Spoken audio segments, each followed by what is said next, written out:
Irmãos, graça e paz do nosso Senhor e Salvador Jesus Cristo. Vamos abrir a palavra do Senhor na primeira carta de Pedro, no capítulo 2. Se você vê alguém perto sem Bíblia, por favor, compartilhe. 1 Pedro, capítulo 2, nós vamos ler do verso 21 ao verso 25.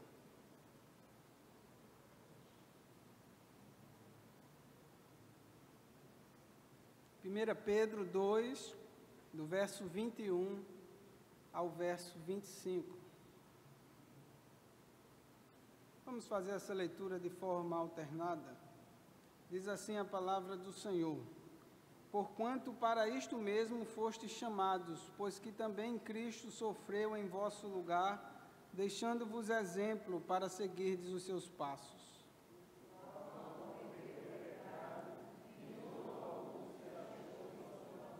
Pois ele, quando ultrajado, não revidava com o traje, quando maltratado, não fazia ameaças, mas entregava-se àquele que julga retamente.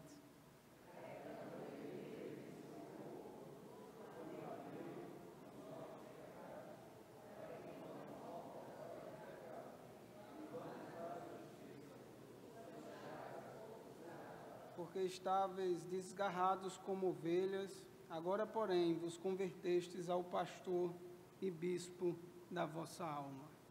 Senhor, nós estamos diante da Tua palavra, pedimos a Tua orientação, que o Senhor fale ao nosso coração, que o Espírito Santo do Senhor possa estar à vontade no nosso meio, fazendo aquilo que lhe apraz. Seja conosco, nos fortalece, possamos sair daqui com a nossa alma fortalecidas no Senhor. Essa é a nossa oração, em nome de Jesus. Amém.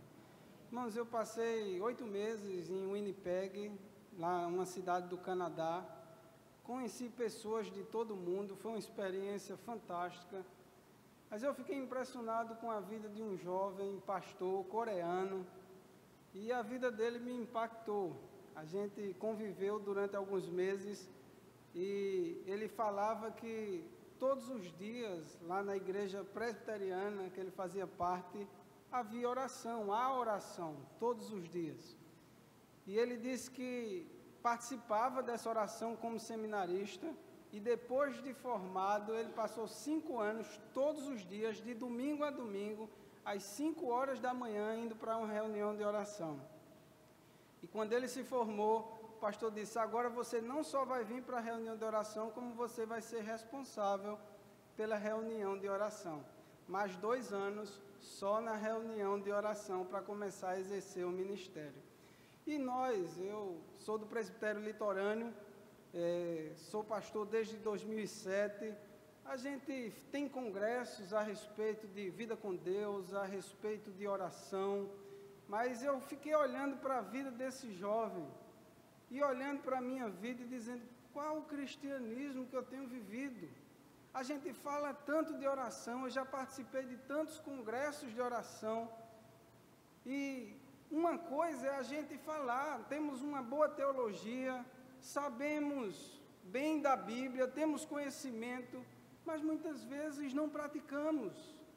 E, irmãos, que Deus toque no nosso coração e que possamos realmente viver aquilo que nós cremos, aquilo que conhecemos e aquilo que cantamos. Houve um homem de Deus, um missionário escocês, chamado David Livingstone. Ele dedicou a sua vida a Cristo, e quando jovem ainda foi fazer missões. Ele foi à África, e no continente africano descobriu que várias raízes eram medicinais, e ele se transformou em médico e foi ajudar muita gente na África. Sua esposa morreu enquanto ele estava na África. Ela foi acometida de uma febre muito forte. Depois que ele perdeu a sua esposa, o pastor David continua pregando a palavra e continua fazendo missões naquele lugar. Depois de muitos anos, ele foi encontrado morto de joelhos ao lado da sua cama. Anos mais tarde, algum grupo de pastores resolveram voltar à África e dar continuidade ao trabalho do pastor David Livingstone. Esses missionários resolveram dar continuidade a esse trabalho. E quando começaram a falar de Cristo, quando começaram a proclamar o Evangelho, o seu amor, eles ficaram surpresos ao ouvir dos nativos. Os nativos diziam o seguinte: nós já conhecemos Jesus. Jesus já passou por aqui, ele viveu conosco. E eles diziam: não, a gente está falando de Jesus Cristo, o Filho de Deus, há 2000 anos atrás. E eles diziam: não, esse homem que você está falando já veio aqui até nós.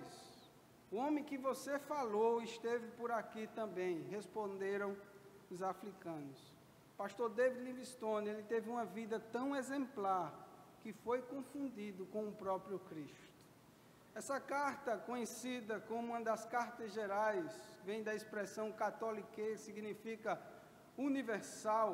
Essas cartas tiveram um único destinatário. Como sabemos, as cartas gerais são conhecidas pelos autores, diferentes das cartas de Paulo, que são conhecidas como seus destinatários. Sabemos que Pedro foi um discípulo de Cristo, um pecador pescador, homem simples, temperamental, não levava desaforo para casa. Sabemos de sua história, cortou a orelha de Malco, que tentou matá-lo. Ele não era um espadachim, ele não foi acertar a orelha, foi tentar matar mesmo. Falava o que vinha na sua mente. Sabemos que ele negou a Jesus, mas Pedro foi um homem que foi transformado por Deus. Ele foi um homem que foi tratado pelo Senhor e foi um grande líder nas mãos do Senhor. E de acordo com o apóstolo Pedro, essa carta foi escrita da Babilônia, mas nessa época havia 2 cidades com esse nome, e Babilônia aqui é empregado como uma simbologia a Roma. Nossa tradição diz que quando Pedro escreveu essa carta, Pedro estava em Roma. E depois do incêndio de Roma, a igreja passa agora por sua grande provação mundial. E Pedro vai escrever essa carta para encorajar os irmãos que estavam sofrendo perseguição.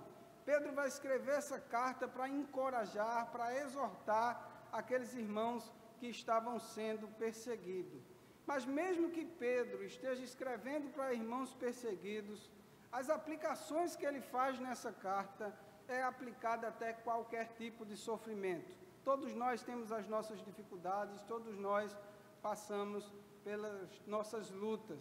E essa epístola é considerada a epístola da esperança.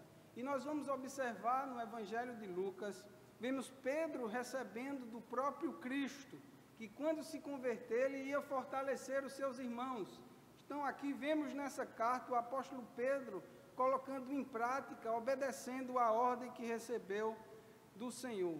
Pedro está escrevendo para servos, e a palavra servos, a gente sabe que significa escravo, mas não é qualquer tipo de escravo, era um escravo de confiança, e mesmo assim, muitas vezes esses escravos de confiança, eles eram insignificantes, muitas vezes animais eram tidos como mais importantes que eles, mas Pedro escreve: sejam submissos com todo temor ao vosso Senhor, não somente se for bom e cordato, mas também ao perverso.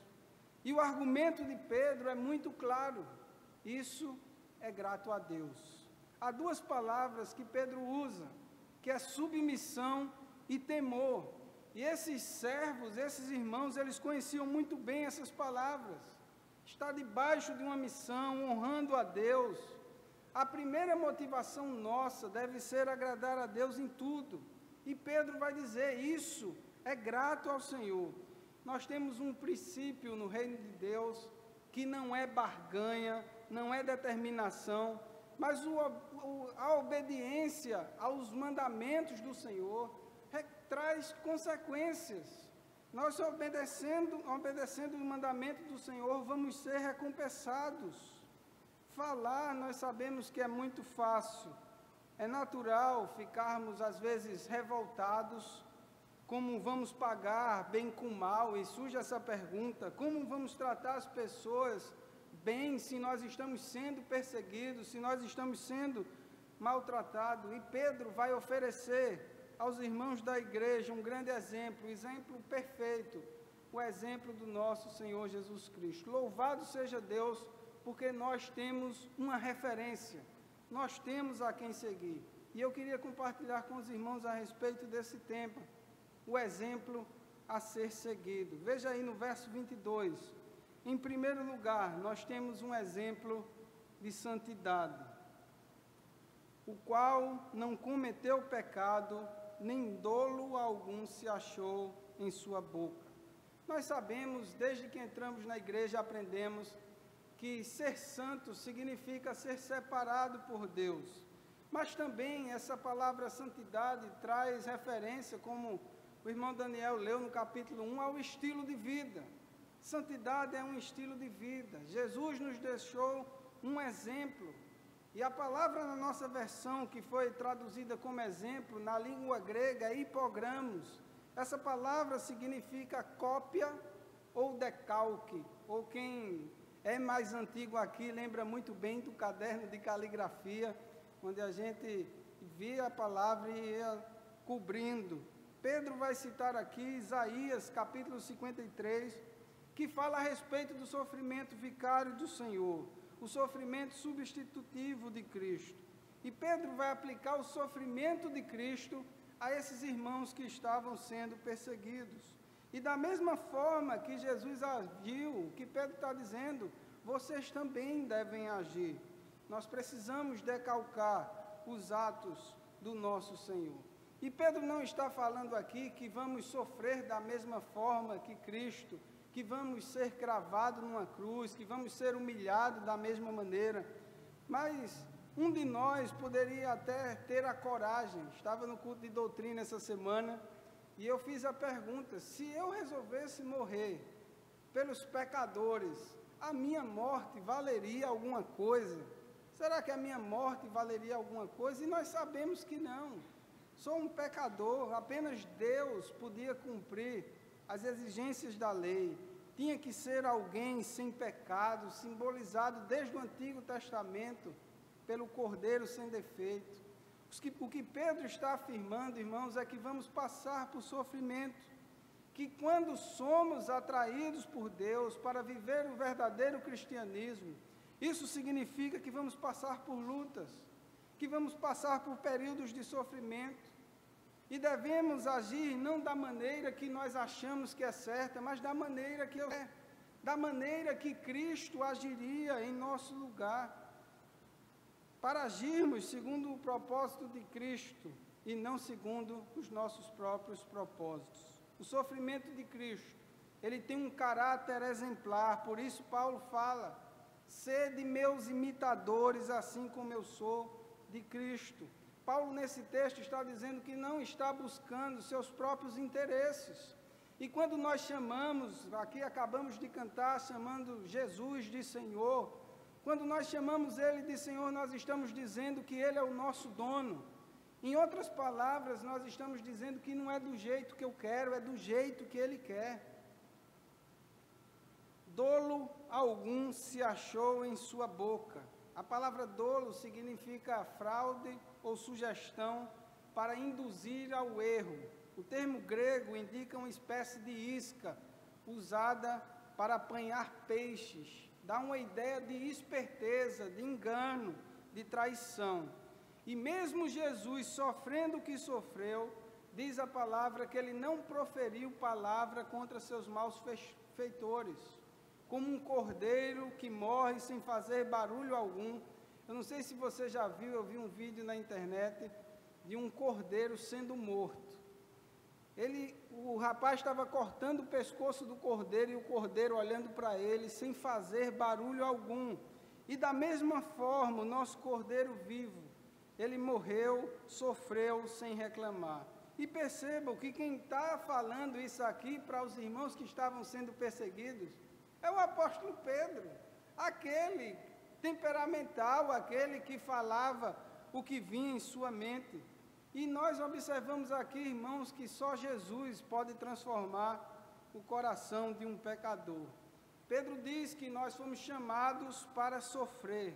O chamado que recebemos de Cristo envolve sofrimento, envolve participação nos seus sofrimentos. Santidade é agradar a Deus acima de qualquer situação. Seja onde for, no trabalho, na faculdade, no lazer, nós estamos aqui não para sermos bem-sucedidos, mas o nosso propósito maior é agradarmos a Deus. Devemos fazer o melhor, mesmo que as pessoas não reconheçam, mesmo que as pessoas não estejam vendo. O nosso compromisso maior é com o Senhor. Devemos andar em santidade em qualquer lugar que estivermos. Se Jesus não revidou os seus malfeitores, quem somos nós? Quem sou eu para agir diferente do meu Senhor? E o que acontece hoje é que falamos assim: eu não levo desaforo para casa. Falamos, está pensando que porque eu sou crente, eu sou besta, não vou levar desaforo para casa. Meus irmãos, a Bíblia nos ensina diferente. Pedro vai falar de santidade, como lemos no capítulo 1, e falando sobre santidade, ele diz: cingir vosso entendimento. Na batalha, às vezes, as roupas atrapalhavam o guerreiro de lutar, e a pessoa tinha que cingir suas vestes, ela tinha que ensacar as suas vestes para não atrapalhar. Pedro está falando: não deixe que nada atrapalhe o vosso entendimento. O foco é Cristo, e quem busca santificação em sua vida tem que manter esse foco, não pode dispersar-se com nada. Os servos estavam trabalhando corretamente, fielmente, mas mesmo assim estavam sendo injustiçados, e Pedro diz: olhem para Jesus, o argumento principal é esse. Irmãos, olhar para Jesus é o que vai fazer toda a diferença. Quantos irmãos nossos não saíram do nosso convívio porque olharam para líderes, olharam para irmãos e não olharam para Cristo?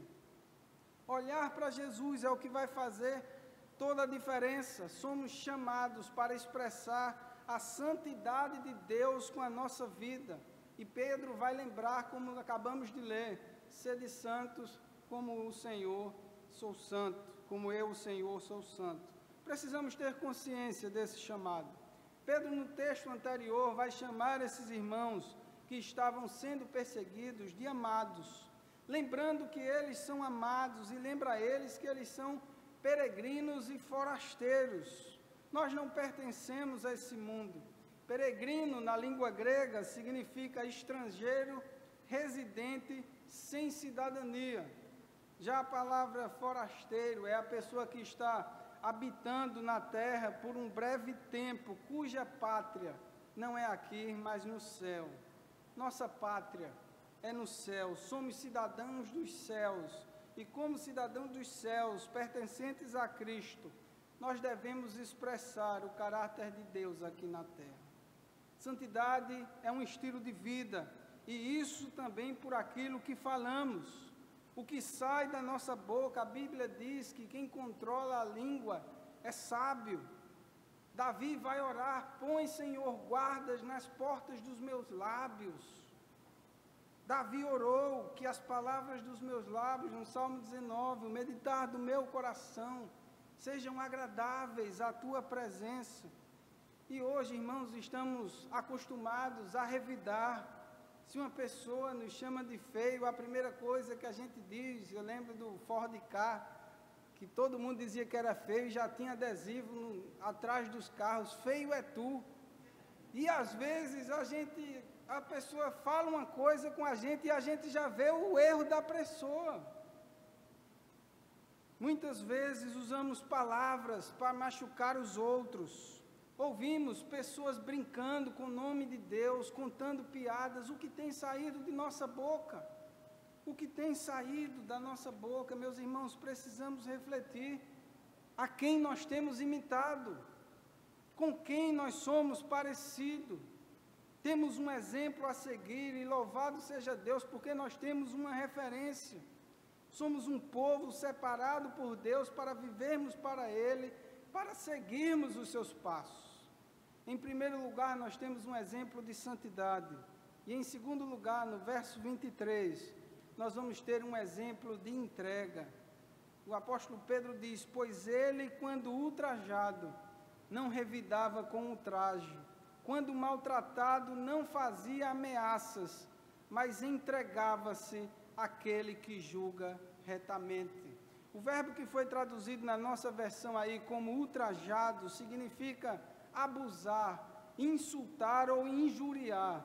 Esse verbo está indicando que esse fato ocorreu várias vezes. Várias vezes o nosso Senhor Jesus foi insultado, foi injuriado. E o mesmo Jesus, sendo insultado, sendo injuriado várias vezes, diz a palavra que ele se entregava na mão daquele que julga retamente. E o verbo entregar na língua grega também traz essa ação contínua. Ele sempre se entregava nas mãos de Deus. E isso nos faz lembrar das últimas palavras do nosso Senhor na cruz: Pai, nas tuas mãos entrego o meu espírito. Depois de Pedro falar o que Jesus não fez ou deixou de fazer, Pedro diz o que Jesus fez diante da injustiça. Jesus não só deixou de fazer algo contra seus malfeitores, mas Jesus contra-ataca fazendo o bem. Como muitos falam: não mato, não roubo, não fumo. Sim, mas o que temos feito? O contrário disso. Quando recebemos os mandamentos do Senhor, isso requer uma implicação prática. Não é apenas dizer que não mato, mas será que nós estamos promovendo vidas? Não é apenas dizer que não minto, mas será que nós estamos promovendo a verdade? E é costume nosso tratar as pessoas da forma que a pessoa nos trata. Se Nildo gosta de mim, é muito fácil dizer que gosto dele. Se Isla gosta de mim, é muito fácil dizer que gosto dela. O que fazemos hoje é desenvolvermos um amor recíproco. Eu só gosto dele se ele gostar de mim. Afinal de contas, ele não gosta de mim. O normal é isso, pagarmos o mal, bem com bem. Mas só, irmãos, aqueles que conhecem a Cristo, só aqueles que querem realmente ter um compromisso com o Senhor, é que vai pagar o mal com o bem. Jesus, mesmo sendo humilhado, cuspido, esbofeteado, clama a Deus pedindo que perdoassem seus malfeitores. Um filho de um pastor, certa vez, chegou para ele: eu tenho 2 crianças pequenas, e sei muito bem o que é isso, como bom nordestino. E o filho do pastor chegou para ele e disse: pai, tem um menino na escola que está batendo em mim, o que é que eu faço? E prontamente o pai disse: meta lá a mão, ele não está batendo em você, vai lá e não deixa ele bater em você não. E essa criança de 6 anos olhou para o pai e disse: pai, Jesus faria isso? Quebrou o pastor. Meu filho, você está certo, ore por ele, converse com ele, ganhe esse menino para Cristo. Mas a primeira reação nossa é essa: faça, revide. O cristão, aquele que quer agradar ao Senhor, age de maneira diferente. O cristão, aquele que nasceu de novo, tem uma nova vida, como diz o apóstolo Paulo, tem a mente de Cristo. E da mesma forma que Jesus amou e orou por seus inimigos, devemos fazer o mesmo. Quando amamos nossos inimigos, quando oramos por eles, nós estamos agindo semelhantemente ao nosso Senhor. Perceba que é uma questão de entrega. Como afirma a maioria dos comentaristas e estudiosos da Bíblia, o discipulado cristão implica num abandono da nossa própria vontade. Agora não é do jeito que eu penso, não é do jeito que eu quero, agora é do jeito que Deus quer. Temos que aceitar o rumo de Deus, que Deus tem para a nossa vida. Devemos entregar a nossa causa, a nossa vida nas mãos de Deus, como o apóstolo Pedro fala, que julga retamente. E Pedro ainda no capítulo 1, falando sobre santidade, ele diz: esperai inteiramente na graça que vos está sendo trazida na revelação de Jesus Cristo. Devemos, irmãos, entregar as nossas causas nas mãos de Deus. É entregar e viver para agradá-lo, fazendo a vontade do Pai. O nosso problema é que muitas vezes corremos atrás de outros recursos, acontecem as coisas, ligamos para amigo, quando é depois dizemos: Deus, eu já tentei, mas agora é com o Senhor.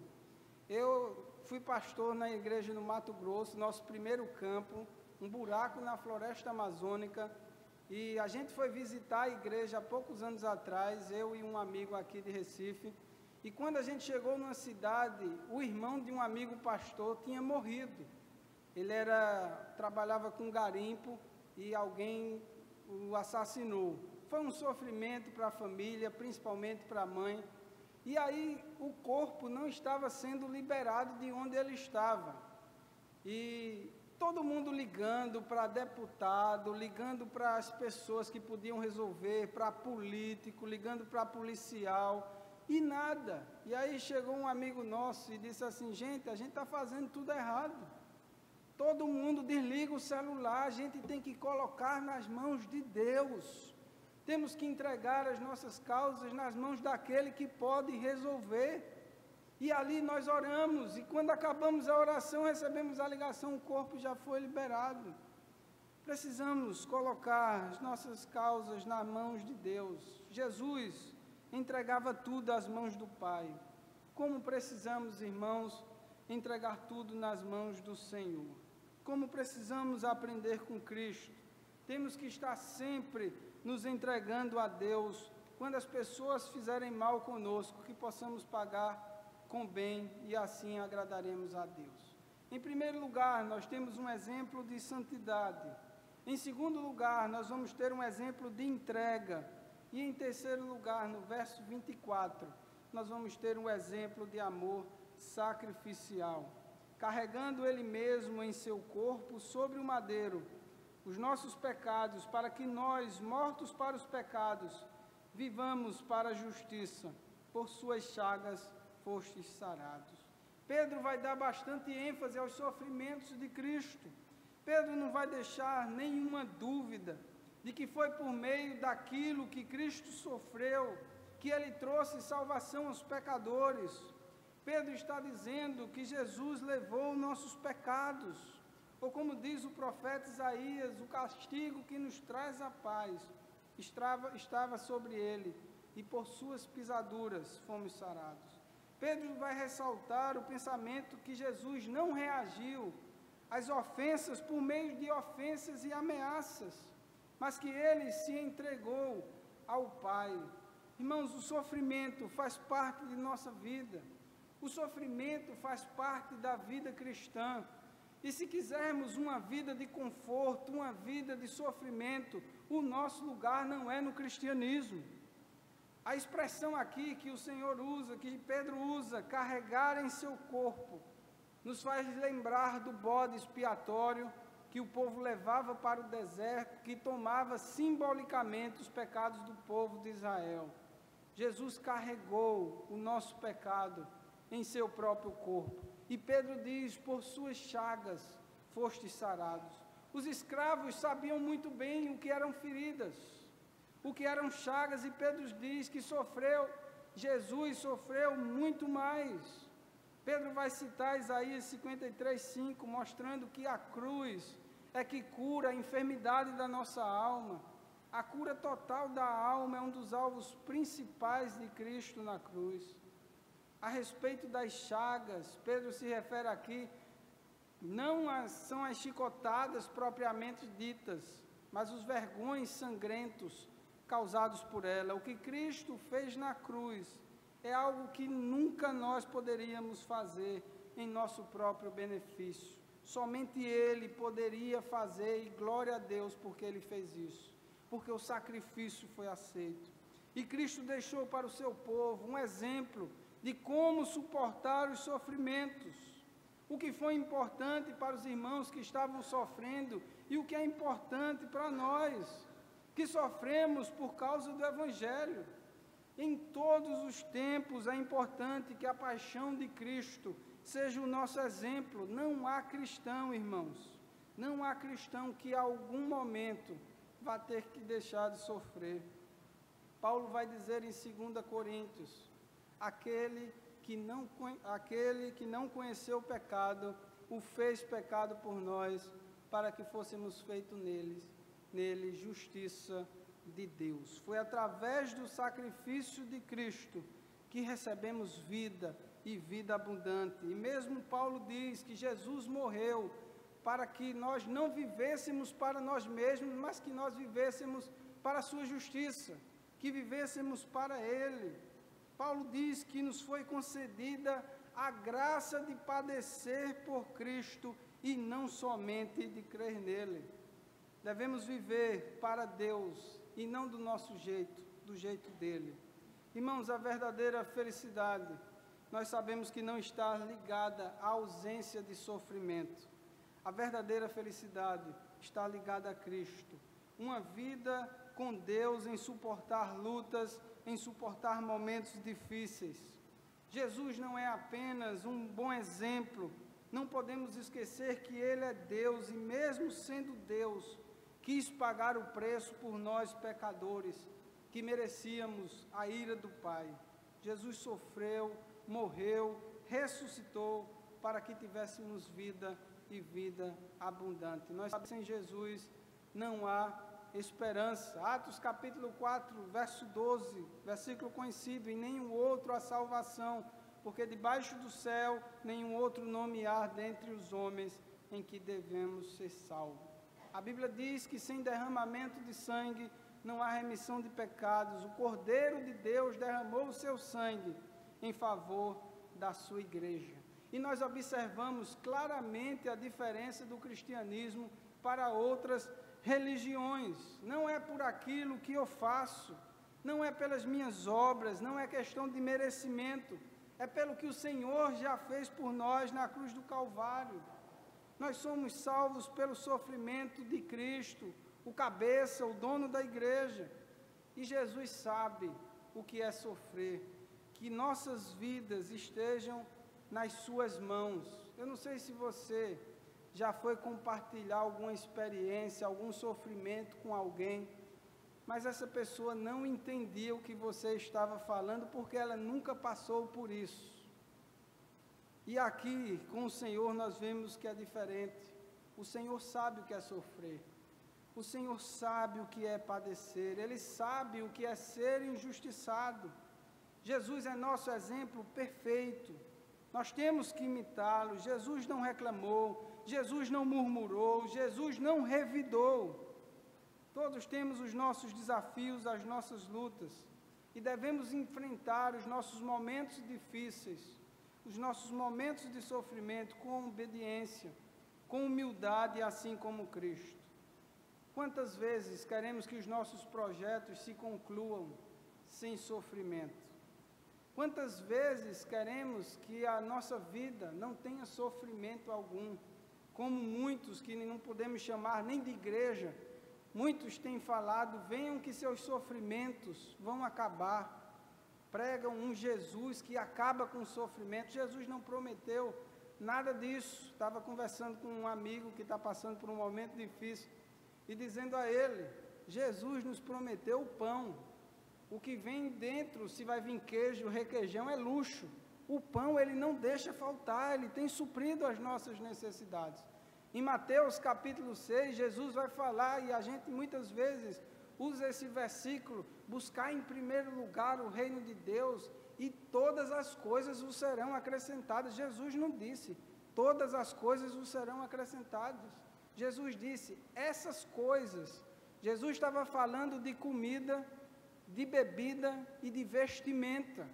Só que muitas vezes os nossos projetos, o que queremos mais na vida, é construir uma casa, é ter uma família, é passar num vestibular. Isso não é errado, mas o nosso projeto maior é glorificar a Deus acima de qualquer coisa.